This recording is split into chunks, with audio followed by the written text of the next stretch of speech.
இந்திய நிதிக்குழுவோட பணிகள் பார்க்கலாம். பிரிவு 280 அப்படிங்கிறது நமக்கு தெரியும். நிதிக்கான, அதாவது பிரிவு 200 அரசியலமைப்பு சட்டப்பிரிவு 280 அப்படிங்கிறது என்னன்னா நிதிக்குழு பத்தி சொல்ற ஒரு ஆர்டிக்கல்.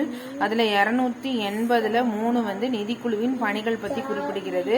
இது குடியரசுத் தலைவருக்கு சில பரிந்துரைகளை சொல்றது. அது என்னென்னு பார்த்தோம் அப்படின்னா, மத்திய மற்றும் மாநிலங்களுக்கு இடையான நிகர வருவாயை ஒதுக்கீடு செய்து மாநிலங்களுக்கு அவற்றிற்குரிய பங்கை பகிர்ந்தளித்தல். மத்திய மாநில அரசுகளுக்கிடையான நிகர வரி வருவாயை ஒதுக்கீடு செய்து மாநிலங்களுக்கு அவற்றிற்குரிய பங்கை பகிர்ந்தளிக்கணும். மத்திய அரசு மாநிலத்திற்கு வழங்கியுள்ள மானிய அளவு பற்றியும் பிரிவு 275ல 1 அம்மானியம் பெறுவதற்கு மாநில அரசின் தகுதி குறித்தும் கொள்கைகளை உறுதி செய்கிறது. மத்திய அரசு மாநிலத்திற்கு வழங்கியுள்ள மானிய அளவு பற்றியும் பிரிவு 275ல 1 அந்த மானியம் பெறுவதற்கு மாநில அரசின் தகுதிகள் குறித்தும் கொள்கைகளை உறுதி செய்கிறது.